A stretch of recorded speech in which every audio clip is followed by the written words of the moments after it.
and welcome to the Game Theory Podcast. I'm your host, Sam Vicini, where you are presented by The Athletic, still in conjunction with CLNS Media. There is a lot going on in the basketball world right now for a sunny, beautiful August day. With me here, I've got Scott Phillips, and I have one question for Scott Phillips over at NBC Sports, Bleacher Report, places where they cover recruiting. I'm sure Scott's on all of them now. I just have one question, though. Is Duke back? Is Duke back after this Marvin Bagley commitment last night, where he will be reclassifying into the class of 2017, playing for the Blue Devils this year, and likely vaulting them to number one on many preseason top 25 boards? Yeah, I mean, they're the team everybody's talking about, Sam. It's the middle of August here, and for them to pick up a player of Marvin Bagley's caliber, again, some are calling him one of the better prospects of the last decade, which I happen to agree with. He's a potential number one pick in the draft. For Duke to reload by getting two top 10 prospects in Trayvon Duval and Marvin Bagley, and also get a four-star depth piece in Jordan Tucker, all after May 13th for next season, is just an exceptional recruiting pull for Coach K and his staff. You have to credit Jeff Capel a lot for this Marvin Bagley addition. He really worked hard on this one behind the scenes to try to make sure that Bagley was in tune with things, and they're working on the reclassification process now. That's the only fascinating piece we really have left to this. Other than that, we can fantasize about how fun this Duke roster is going to look together and what kind of lineups they might throw on the floor with a player of Marvin Bagley's caliber. So before we get to that, let's kind of just talk about Marvin Bagley, right? Because Marvin Bagley, for me, is the best prospect I've seen since Anthony Davis. I have no problem just kind of saying that and being full stop about it. Last year, I said that I felt pre-injury Harry Giles was, the same prospect, was that kind of high-level Anthony Davis type of prospect, but pre-injury Harry Giles doesn't really exist anymore. So he never really got a chance, or never, I don't think really will get a chance to hit that kind of ceiling. Marvin Bagley, on the other hand, is just the same level freak athlete of Anthony Davis. Doesn't quite have the same level of length, but I think you can argue he's probably more skilled at his age than Anthony Davis was at his age.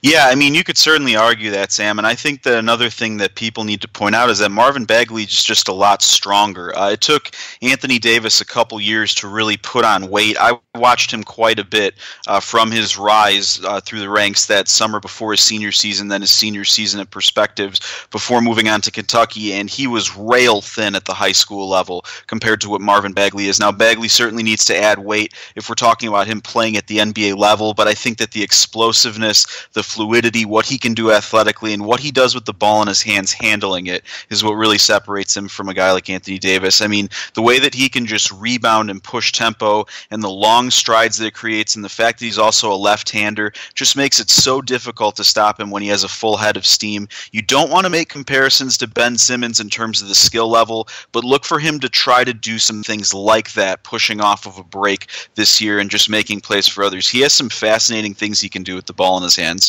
It's kind of like if you combined Ben Simmons' fluidity with like Julius Randle's skill set almost. You know what I mean? Like Sure. Like he can grab, he's a unbelievably high level rebounder, first and foremost. He can really push the ball off the break like Randle could. And then in the half court, not a great shooter, but a better shooter than what Simmons was, to be sure. The same level of fluidity, though. He can really move side to side. He can jump up and finish way above the rim. He has that kind of same level of hand-eye coordination that's really unbelievable that you look for in high-level prospects. This kid is, like I said, for me, he's just unbelievable. Like, I can't remember the last time that I saw someone with his level of athleticism that is this developed skill-wise, that also over the last year that I've seen him, really since 2017 started, has really started to play with that high-level dog in him. He has become a high-motor player, in my opinion. And that's a really important factor in all of this as well. Whenever we talk about these high-level guys, which I'm sure we'll talk about later when we talk about what this does to the 2018 recruiting class, Cam Reddish is a guy that it's hit or miss when you see him, right? Like sometimes he looks unbelievable. Sometimes he looks like He doesn't really want to be out there. But with Bagley, over the last year, I feel like it's been like he really wants to be out there playing basketball and imposing his will on the opposing team. Yeah, it's been unbelievable to watch the way that he's come out and really set the tone to be the top player in his class this season. And I think that you hit it right on the head, Sam. There's a lot of players in the class of 2018, the class which Bagley was just a part of for most of his high school career, where they really feel entitled by their ranking in some cases. They don't necessarily bring it game in and game out. They don't have the intensity where that they're constantly productive and producing when they are star caliber players. That's not the case at all with Marvin Bagley. He was exceptional in the EYBL this spring and summer, despite being on a team that went winless the first 3 sessions. And really, he handled himself with class when he had to deal with questions about it, too, which I respect quite a bit. He stayed mentally focused and mentally sharp. He only had 1 game, I think, where he didn't have double-digit rebounds. I think the 13 was his minimum in scoring. I mean, he just was always focused despite double and triple teams, constant pressure, and not having a lot of talent around him. I think that was what really made an impression on me in seeing him this spring and summer. Yeah, I've never really talked to him one-on-one, but I've been in little scrums, not like major scrums, like scrums with 3 or 4 people, 3 or 4 other media people around. I've always been very impressed with his level of maturity and what seems like a level of emotional intelligence that a lot of players in his position don't necessarily have. He's a really impressive dude. And, we've talked about the skill set now. And again, I don't think we can understate the athleticism level. For me, sure. Yeah, I think we are in some ways.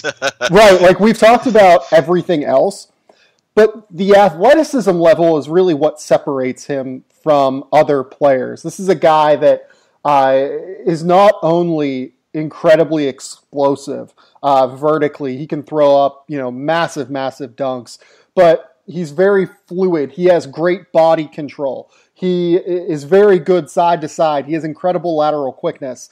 One of the best athletes I think I've ever seen at 6'11", which is saying a lot. Yeah, I mean, the way that he can move laterally, as you mentioned, Sam, is going to be a huge part of what he does defensively for Duke, which is something I think we're understating a little bit. This is a guy who also averaged 3 blocks a game and, again, really didn't have defenders of a high caliber around him so that he could maybe roam a little bit more and make some plays. I mean, this is a guy who could be a menace on the defensive end with switching capabilities of multiple positions, if not 1 through 5 in some cases.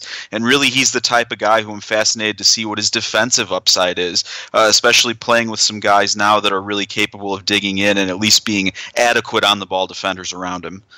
So let's kind of just talk really quickly about, I've gotten a lot of tweets, a lot of questions, kind of laughing, oh, he's not better than Michael Porter. How is this guy better than Michael Porter? He can shoot. Porter can shoot. Porter is so skilled. He's so smooth. And I'm not saying that Michael Porter isn't an incredible player. He absolutely is unbelievable at basketball. In your opinion, what is the difference between Michael Porter and Marvin Bagley? How would you rank those 2 players going into their freshman seasons this year? I think it's a little bit about the fluidity and just pure explosiveness. Now, obviously, Michael Porter Jr. is an explosive leaper himself. He had that famous YouTube video, I believe his sophomore year, where he took off from damn near the free throw line and put it down on some dude in a high school game.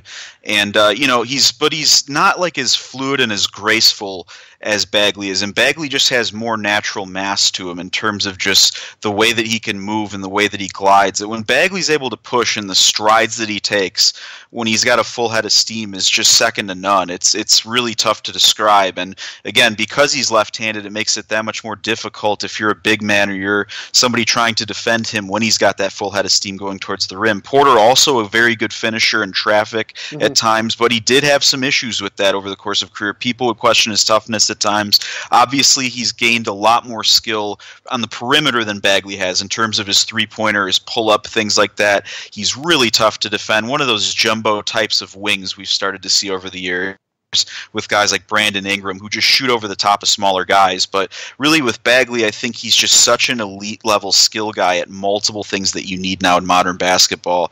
And he could do so many different things. Plus the jumper is workable. So I think that he can improve that aspect as well. I think that's why he's a slight ahead of Porter. And I think DeAndre Ayton as well. Ayton gets under talked about a little bit. This is going to be a fun class to track overall. Yeah, no, you bring up the athleticism difference, and for me, that's the big difference. And it's not to say that Michael Porter is a bad athlete. I would say that for his size, he's actually certainly an above-average athlete. But the difference in Bagley versus Porter is just that level of quick twitch and that level of explosion, right? Michael Porter, absolutely. I don't want to say he's not a quick twitch athlete, but he's definitely more of a smooth athlete who gets by, more of a, I don't want to say he's more of a Jason Tatum athlete, because I think he's even a little bit better of an athlete than Jason Tatum, where he can stride long versus stride explosively upward. Marvin Bagley is just as soon as he leaps, you notice it in the gym. Yeah, definitely. As soon as he takes that first step exploding outward, like on a drive to the rim at his size, you notice it. For a guy who's going to be able to play true center in the NBA and going to be able to play a true center spot in college basketball at times next year for Duke, that part of it is what's most impressive for me. And you hit the nail on the head with the jump shot, right? Like, nobody is saying that Marvin Bagley is anywhere resembling what Michael Porter is as a jump shooter right now. But whenever you're projecting what is going to be a future star, or you're projecting potential improvement, that athleticism difference really does matter, because Marvin Bagley does have the outlines of a shot coming. Like, if you told me he shot 32% on like 1.5 3-pointers a game this year, I would totally buy that. And NBA teams will take that as a sign that he's going to be able to really develop beyond 3-point range going forward. If he can do that, the rest of his game is just wide open, because teams are going to have to get out on him on the perimeter, and that quick first step is going to be such a weapon for him on drives from the mid post, on drives from the wing. Basically, you're going to be able to play 5 out with Marvin Bagley in the same manner that you could play 5 out with Michael Porter. Michael Porter, I might even be willing to entertain an argument that maybe Michael Porter is going to be a better college basketball player this year, but I think long-term Marvin Bagley is going to be the guy in this class. I totally agree with that 100%, Sam. I think that we could see Michael Porter put up, monster player of the year caliber numbers this year. I'm not going to compare him to Kevin Durant or Michael Beasley quite yet, because those guys had exceptional years, but I could easily see him putting up, easy 20 and 10 games nightly, just with the type of scoring package and arsenal he has, and with college defenders not being capable of dealing with his size. But I do think Bagley has the better long-term future. The lateral quickness to me is what stands out about him in terms of comparing him to Michael Porter. I think he's quicker laterally. It enables him to be more of a hawk defensively. And I think that he's just got that fluidity with his hips that Porter doesn't have. You kind of talked about Porter being you talked about him being a smooth athlete, and that's totally true, but Bagley can just shift his hips and move directions quickly laterally that Porter just isn't able to do, and he happens to be bigger than him, which is what's so startling about it. So I think that that's something that Bagley has that just separates him not only from Porter, but just other guys of the last 5 to 10 years that have been his size. Yeah, and we'll see whether or not he can live up to the immense hype of best prospect since Anthony Davis. But let's kind of move toward Duke now. How do we see him fitting on this Duke roster? They do obviously have a hole in the front court. I think everyone was kind of wondering what they're going to do at the 4 spot this year. There's not really any concern there anymore, I don't think. They'll just play twice, or they'll play 2 bigs, which is very unlike Duke over the course of the last few years. Justice Winslow, Brandon Ingram, Jason Tatum. They like their small ball 4s, and they've really embraced the modern game in a very interesting way. But whenever you have guys like Marvin Bagley and Wendell Carter, who are going to be able to just kind of dominate inside, as well as possess the skill to potentially play a little bit more on the perimeter, you just got to play 2 bigs, I think, right? Yeah, and I think that Duke would have done so last year had they had the capability, but Marquise Bolden was hurt early. Harry Giles never obviously got going, so they never really got to play heavy minutes with multiple bigs, but they certainly had the personnel to do so. But with this group, it's going to be fascinating to see. We talked about, obviously, Bagley being a perfect NBA 5 with the way that the game is being played now, but I think with Duke, he's more befitting of the 4, just because you can have Wendell Carter anchor the rim a little bit and act as a rebounder, and you can just let Bagley loose, doing whatever he wants defensively as a shot blocker, switching on things if you want to do some actions there, really having him be a disruptive force, which Carter is an adequate post defender, but he can't get out on the perimeter quite like Bagley can. So again, I think that he's a perfect fit there, and if he happens to provide some range, even if it's deep twos, even if it's the ability to step out and face up, and Carter's no slouch with the face-up game himself. He can knock down 15 to 17 footers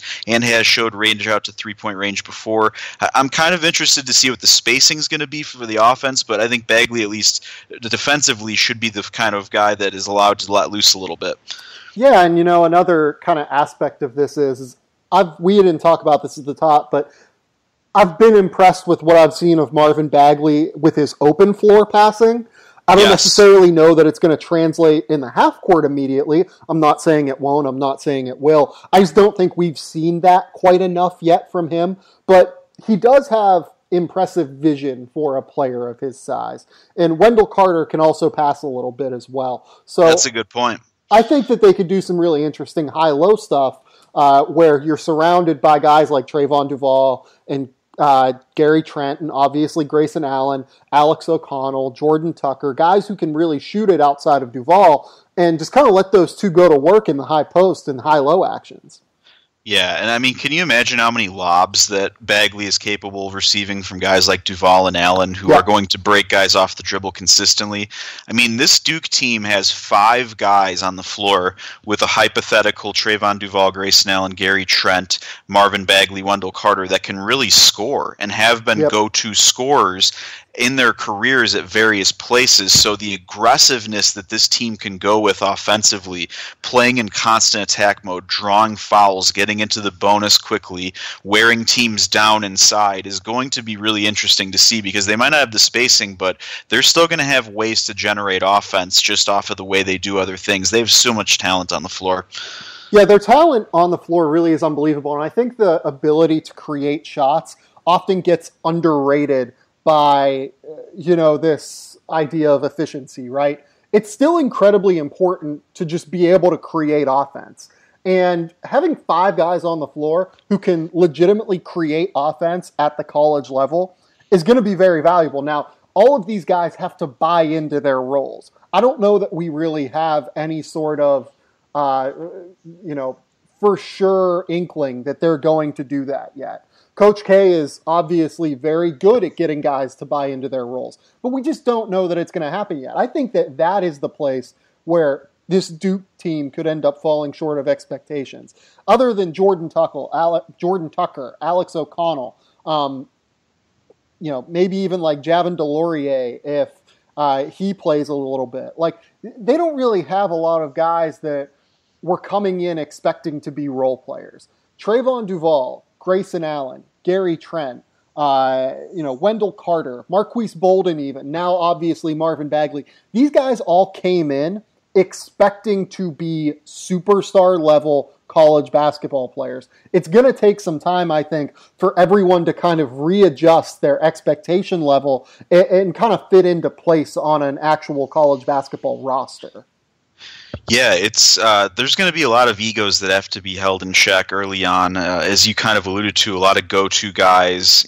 Gary Trent led the EYBL in scoring as a year younger than the guys playing ahead of him, that class 2016 year. And he's like the 4th banana in this ridiculous recruiting class and arguably the 5th most talented player among that lineup. So you have to wonder where shots are going for certain guys. I think thankfully Grayson Allen at least dealt with this last year. He was obviously hobbled by injury. He wasn't the same player that we saw as a sophomore, but he still had to learn how to deal with having a ball-dominant player like Jason Tatum next to him, or handling point guard responsibilities when he needed to do so. And I think that he at least can be a leader who shows some of these young guys how it's done and be the example of getting them shots early and maybe getting himself more in tune later in the game. But, again, I think that Duval's a big question mark in some cases. He's got to be able to at least keep defenses honest outside of, 10 to 12 feet with a jump shot of some sort. And, again, he's been reckless at times with turnovers and things like that, and he's really their only point guard option. Obviously, he's more suited to be an actual point guard than what they had on the roster last season, but he's still got to be a very high caliber player to really get this team to where they want to go. Yeah, and I'm a really big fan of Trayvon Duval. I'm interested to see how this all works, because you kind of mentioned the floor spacing aspect of all of this, right? And I think that that's an interesting point to make, because Gary Trent is a high-level shooter. Jordan Tucker is a high-level shooter. Grayson Allen is a high-level shooter.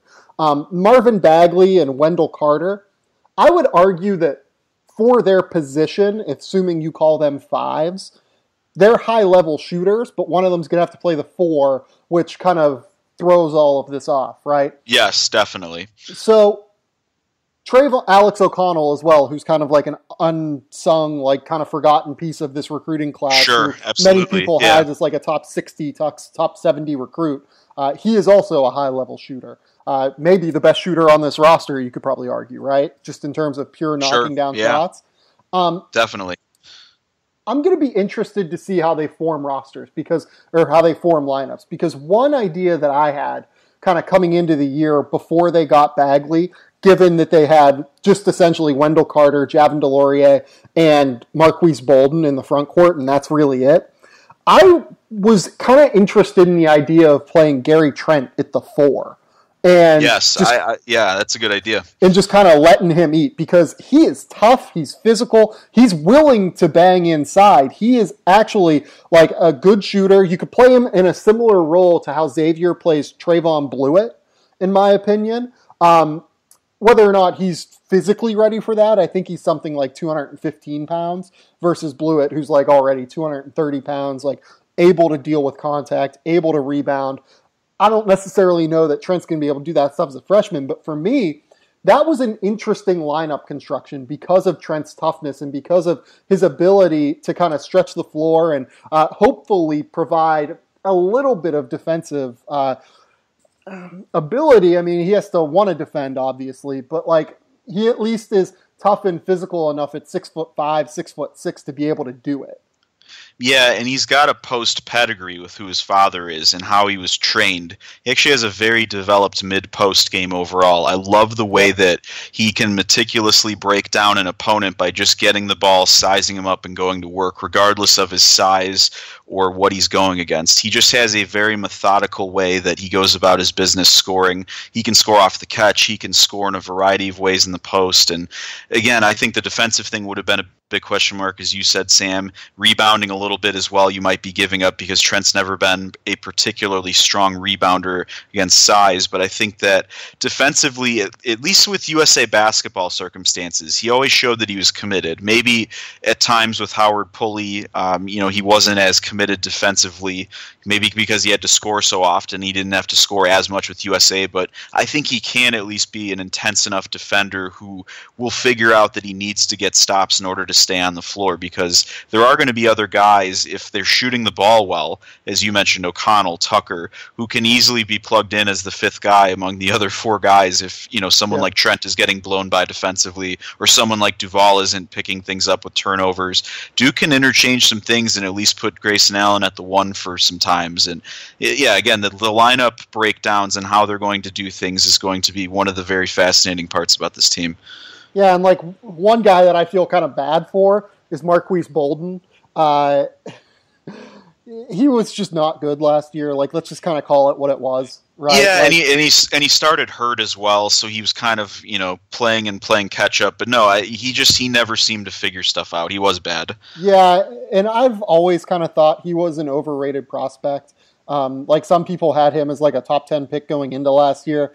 I think I had him at like 30 or so, like on my board going into last year. Like his type of game, his pure post style is going away, but the level of, like he didn't really even try to become a defensive stopper. He didn't really try and become, what he is capable of being as a post scorer. It was a really tough spot for him, and I feel like he probably would have been best served transferring somewhere else.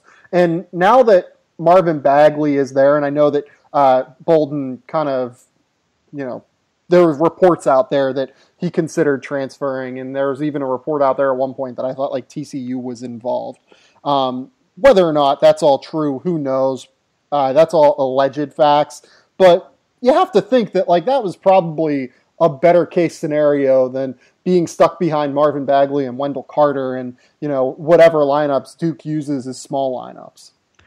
Yeah, but I can't say I blame Marquise Bolden for not wanting to sit out a year. Again, when you have visions of yourself as a pro and you were put in first-round mock drafts, you want to make money playing professionally as soon as you can. And when you sit out a season, that means you're losing a season of making money, you're losing a season of prime health, and you're losing a chance to really prove yourself. And, again, he's got to prove himself more than anything. He's got to show a different level of intensity than he showed a lot of times last season.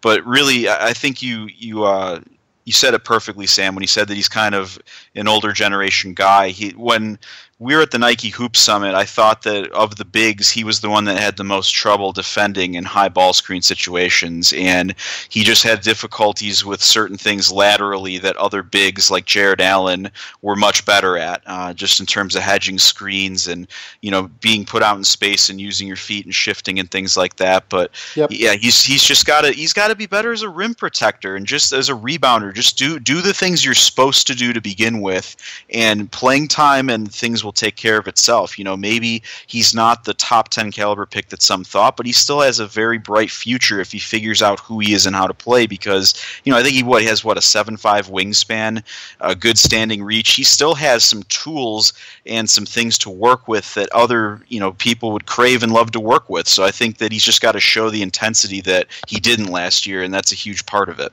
Yeah, that's a really great point. The final point we're going to talk about with Duke, though, is most people, including myself, have kind of anointed Duke as the number one preseason team in the country. Now, the way that I do preseason rankings, just given that, preseason rankings are what they are in many ways kind of silly, but you need to start somewhere, obviously. So the way that I do it is I just do it purely based off of talent. For me, this Duke team is the most talented team in the country, therefore I have them number one. Where would you slot in Duke in your preseason top 25? I would also have them at number one, Sam, with our latest NBC Sports one that we updated this morning, and Rob Doster and I went over it a bit as well. We both see that as the case. As you kind of alluded to, the talent level is just so supreme. I think this team actually fits together a little bit better than the team that they had last year as well, just because they don't have to figure out who the lead guard is. That's already established and that's taken care of. And Trayvon Duval's won a couple titles, playing at the youth level, and is no slouch when it comes to leadership and winning. So I think they're a little bit better in that regard, with some question marks of him in mind, obviously. But yeah, the talent level. Can we talk about Trayvon Duval real quick? Sure, absolutely. I think he's been very underrated by just the general public in mass. He is one of the best athletes I think I've seen at the point guard position enter college in the last 5 years, maybe even the last decade. He's the closest thing I've seen to high school D Rose. Yeah, he's just unbelievable. Yeah. I don't know that I would have him as a top 5 prospect, but I see him ranked below Wendell Carter pretty consistently, and I would have him ahead of Wendell Carter in recruiting rankings. I'm a little split on it myself. I would have him slightly ahead, but I can certainly understand the argument for having Carter. But again, with Duval, he does have to showcase a little bit of a jumper and better decision making. But yeah, he's just so freaking electric, man. Mm-hmm. The way that he plays above the rim, the way that he can twist and move and make plays in the open floor. He's got one of the tightest handles I've ever seen of any high school guard. Like, his handles are just unbelievably tight. And when you have that kind of ball handling and that kind of just blurring speed and agility, and you have some body control and contortionism to go with it, like, he just does some stuff that other guys can't do. That's just the best way to put it. I mean, plays through traffic knifing and finding guys with passes and scoring that other guys who are elite players just can't physically do. And he finishes far above the rim, like you mentioned, that tight handle with the athleticism combination. It's really an unbelievable player. This is kind of a sneaky opinion that might look really bad later on. I would probably take him over Mohamed Bamba for this year, to be honest. I understand the appeal of Mohamed Bamba, but I think Bamba is farther away right now from being a complete player. Whereas Duval, I think, can compete defensively. He has that ridiculous 6'10" wingspan at 6'3". Like I said, the offense is going to be good as long as there's even a modicum of a jump shot. But you hear guys like Hamidou Diallo and Kevin Knox and, Jaren Jackson blew up in the late season Hoop Summit, Jordan Brand Classic circuit, like the exhibition circuit, essentially, McDonald's All-American game. Those guys have all gotten mentioned a little bit more than Trayvon Duval, and I think that it understates what he is capable of. Yeah, and a lot of times guards like him at the high school level who are that fast and athletic just don't understand the timing and the body control to stop and pop and take jumpers yet. They're still figuring things out. They're playing at a speed that is above everybody else. They're playing too fast for themselves a lot of the time and just kind of hurtling through time and space, and you have these breathtaking moments where, you just see someone take flight and you have no idea what they're thinking going into the air, but they're just trying it anyways. And, I think as Duval develops over time, you will see the jumper get better, and you will see him learn that he needs to accelerate into certain spots on the floor where he can hit, pop, and rise and take a jumper and knock it down. And he has the body control and skill level to do that. He's just been very erratic with his jumpers, and I think that's the concerning thing. His misses are all over the place. They're left and right. They spray all over the place at times. I mean, that's you can understand what I'm saying, Sam. Sometimes you see a guy who misses jumpers, but the misses are the same, and it's just an off night, or the legs aren't there and it's short or something like that. When a guy is spraying jumpers all over the place and missing all over, kind of like De'Aaron Fox at times last year, that's what's a little more concerning, when a guy shoots a hard ball and it's all over the place spraying off the rim. Yeah, no, that's 100% right. I'm very interested to see how Duval develops as a jump shooter going forward. Let's talk about some of the other candidates to be the number one overall team in the country. I think that the one everyone points to is Arizona. You brought up DeAndre Ayton very briefly earlier. I agree with you. I think that he has been somewhat underrated by just the Marvin Bagley and Michael Porter explosion of the last, really I would say of the last year.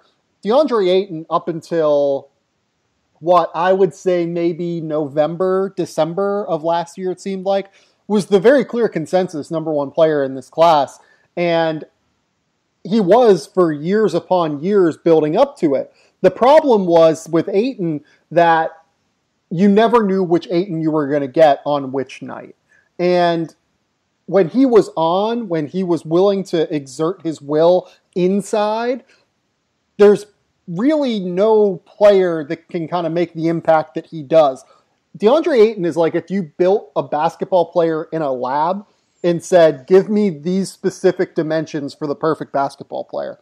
He's already 7 foot tall with a 7'5" wingspan, 240 pounds, fluid athleticism for a center, can stretch the floor, has the hand-eye coordination to be able to block shots and protect the rim and handle the ball a little bit. It's his level of skill is unbelievable. He just really needs to have the mentality going in. That's the question going forward. Is he going to have the mentality to lead a team to where he's capable of leading a team? Yeah, I think the reason why Bagley's ahead of Ayton at this point is we talked about the consistency of his production. He brought it every game. And, Sam, you mentioned how he was inconsistent at times, DeAndre Ayton, and you're absolutely right. That Hoop Summit that we were both at, he was miserable. He just wasn't in it mentally. He didn't bring any kind of intensity. There's been other events where he sat out days, or other times where he got maybe punked and sat out a game. Thon Maker badly outplayed him at Under Armour camp one time, and that left a strong impression on people in a lot of ways. You know what? The Adidas Nations right after that Nike Hoop Summit in 2016, I believe that was. Was it either 2016 or 2015? I can't remember at this stage. I think it was 2016. The Nike or the Adidas Nations event that happened right after the Nike Hoop Summit in August to April was the difference. Ayton looked awesome. Ayton looked like an unbelievable player. It's really... It just depends on which one you get on a night-in, night-out basis. He's capable of literally doing everything you want a 7-footer to do on a basketball floor. And for Arizona, that's a game changer. That's the missing piece. That is the piece that they need to be able to make a splash in college basketball next year. They have the wings. They have fellow big men. They do need a point guard, I think, to consistently step up. But Ayton's the kind of game changer to where they can consistently and realistically be the number one team in the country. Yeah, he's got some freakish ability, and he's outplayed guys like Marvin Bagley and Wendell Carter and Mohamed Bamba in head-to-head matchups before. So, consistently, too. Peach Jam sticks out to me the one year where I think he had to go through Mitchell Robinson, Wendell Carter, Marvin Bagley, and Mohamed Bamba all in succession. And they ultimately fell short of winning the whole thing, but just the way that he was able to come in every single game where it was a high intensity matchup at the best tournament of the summer and outplayed these guys like he was supposed to. That's what you want to see out of him, and I think he can have like a Greg Oden type of impact for Arizona where you just feed him, get him touches, but he's more skilled than Oden. Like, I think the fascinating thing about DeAndre Ayton is he has the power, size, and athleticism of a guy like Dwight Howard or Greg Oden at the similar stage and age. But the thing that separates him from those two guys is he's also got the touch to shoot 70 to 80% from the free throw line where you can't play hack-a-guy strategies. You can't just give away fouls with him. Like, he can stay on the floor, not hurt you at all, and still be a menace on both ends. He might not, be the three-point shooter that he thinks he is. He thinks he's, a trail three guy, and he can maybe hit some threes from time to time, but at the very least, he's going to make free throws and capitalize on three-point plays and other opportunities that a lot of other big men of his, athleticism and capabilities can't do. Yeah, physically, he is those guys, right? Like, he is the next in the line of Greg Oden, Dwight Howard. But I can't rate him that highly yet because no, you can't. Consistency is the biggest thing for these guys. Consistency Definitely is a major factor, and he has not brought the consistency yet. Let's kind of talk about Michigan State as well. Michigan State, I think, is another very real contender for the number one overall spot. Miles Bridges obviously returns. For me, he's going to be the best player in college basketball next season. It's going to depend on the rest of the development of the freshman class, I think, or the now rising sophomore class. Cassius Winston really needs to cut down turnovers. Josh Langford needs to make that next leap. Nick Ward just kind of needs to be able to, defend on the perimeter and be a little bit more of have a consistent ability to stay on the floor because he struggled with foul trouble last year. But if those three guys take what would realistically just be their next logical steps in their development, I think you can definitely make an argument for Michigan State too.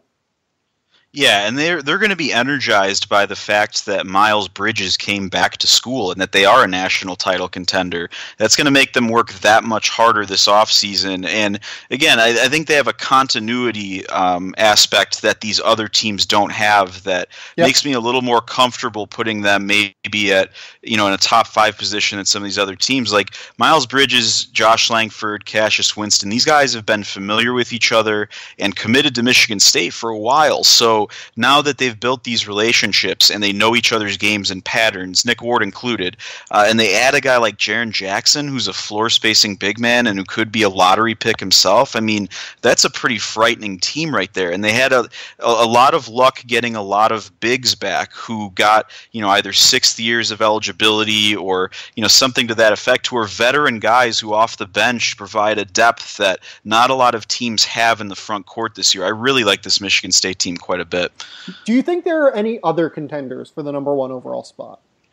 I think you could certainly argue Kansas. I've heard it before. Obviously, they have the talent in place to make some nice moves there, and they've got seniors in Devontae Graham and Svi, but I think Billy Preston's got too much of a boom or bust proposition. We've seen Bill Self have a short leash with freshmen before, and Billy Preston can get very shot happy and turnover prone, and Bill Self could quickly, take him out and maybe go smaller. And, when your front line is Udoka Azubuike, a guy coming off injury, and Billy Preston, who could be wild and reckless as a freshman, I think there's a lot of question marks that other teams don't have, but they do have a high ceiling.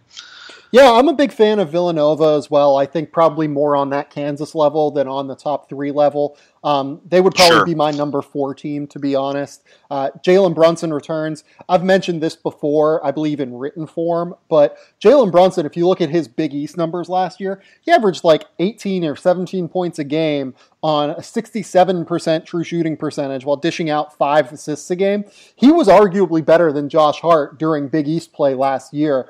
And if he ends up being the National Player of the Year, I would not be surprised if he leads Villanova to where he's capable of leading Villanova to. Dante DiVincenzo, Eric Paschal, Mikal Bridges. They bring in a couple of freshmen, Jermaine Samuels.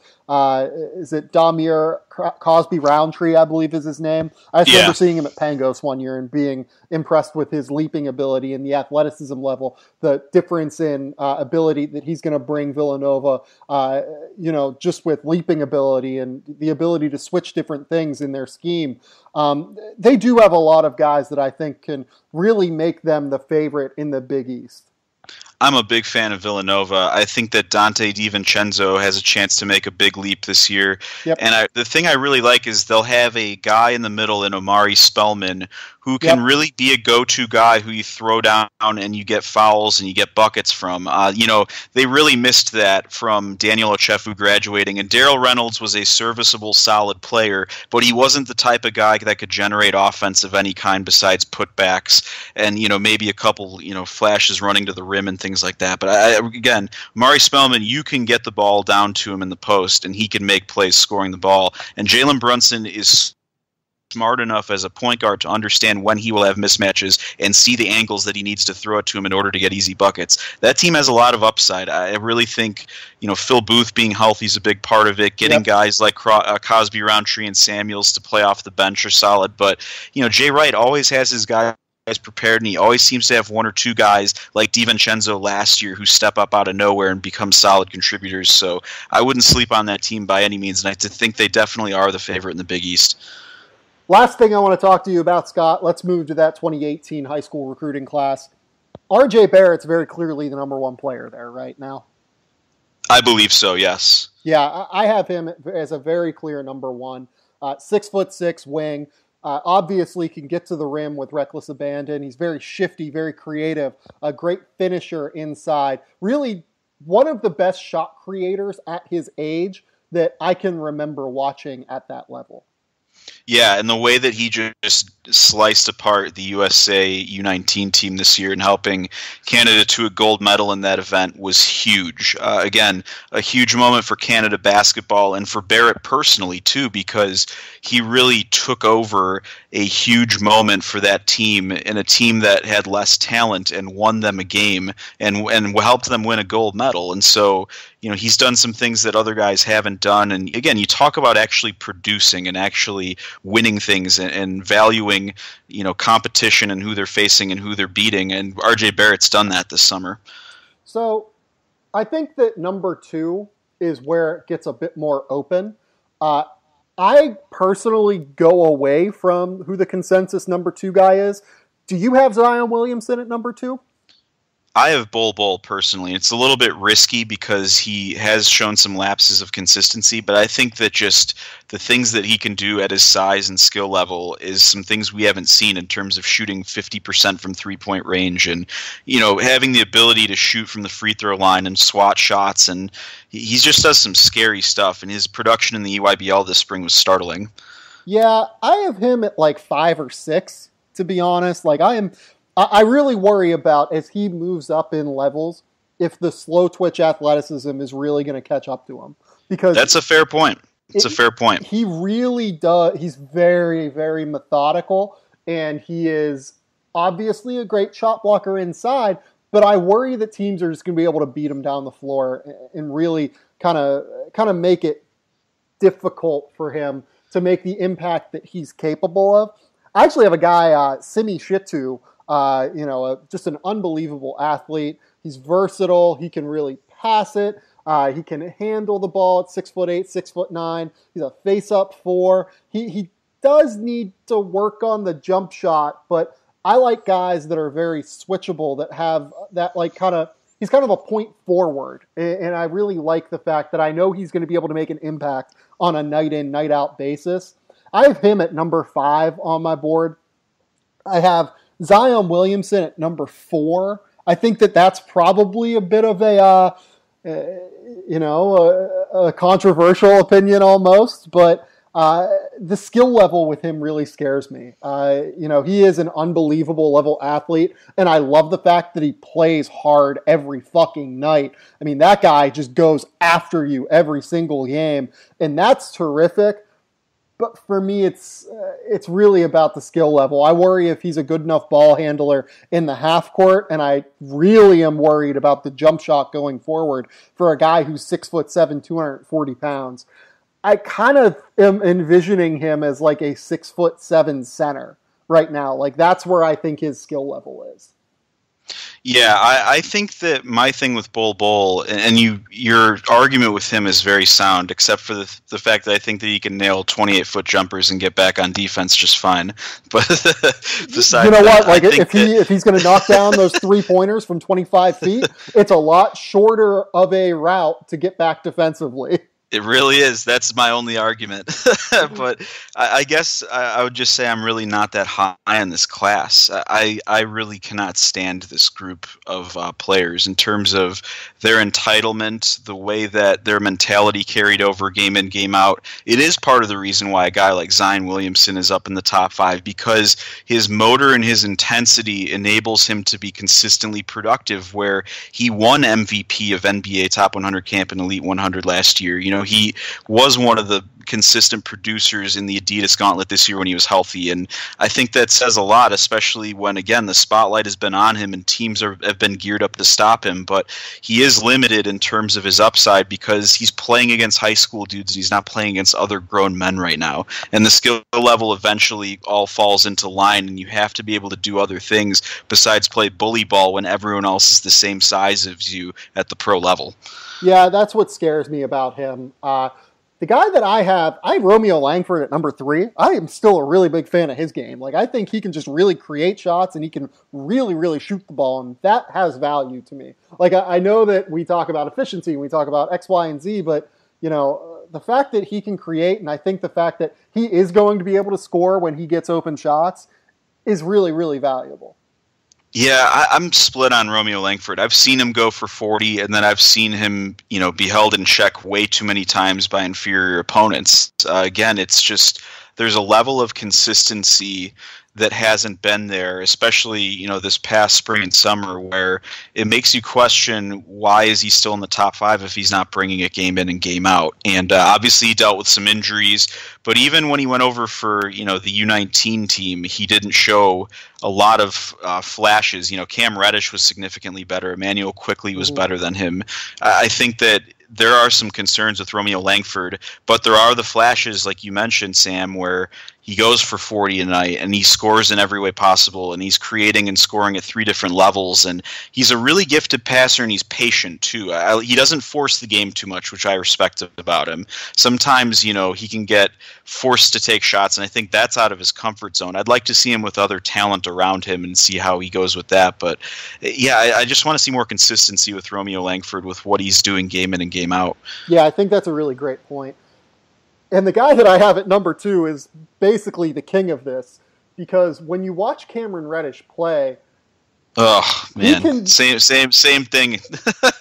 Like I'm not joking. Like I think that right now he would be my favorite to be the number 1 overall pick in the 2019 NBA draft, just because he has literally every single skill that you could want for the modern NBA. He's 6'8". He has a 7'1" wingspan. He has the ability to handle. He has the ability to shoot. He can drive and slash. He finishes far above the rim. He has lateral quickness. He's fluid. It's all about mentality, though. Every single skill that you could ask for from a basketball player, Cameron Reddish has. But, oh my God, he just does not show it. I don't even know that he shows it half the time. Like, I've seen him in the first half of games just flat dominate. Flat out just decide, okay, I'm going to win this game right now. And then doesn't care in the second half, and his team comes back and gets beaten. Or like the opposite way. His team falls behind by 15 points in the first half. Something clicks in his brain, and he gets them back to a tie game with 5 minutes left. It's unbelievable what he's capable of on the basketball floor, but it hasn't clicked yet, and I worry about if it ever will. Yeah, the talent is there for him to be the best player in this class. I agree with you, but again, it's not just the motor, it's just the way that he does it too. It's not like he disappears. Like, he plays ball that's like just deconstructs his own team and is destructive to his personal game.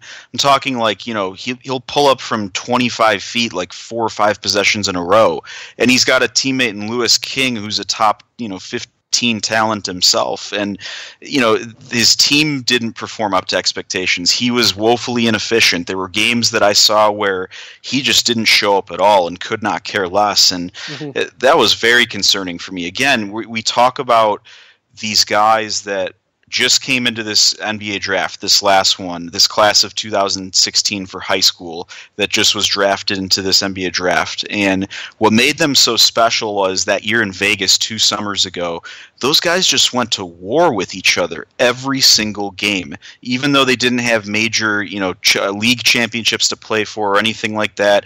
They just wanted to consistently prove that they were better than their peers. And that's why you saw the depth of that class really shine and the competitiveness really show through. 2017 had bits of that same thing, Sam. We talked so much today about these guys entering college basketball next season, how consistently productive Michael Porter and Bagley are. The other guys like Trayvon Duval, Wendell Carter, Jaren Jackson. I'm just, rattling off name after name after name.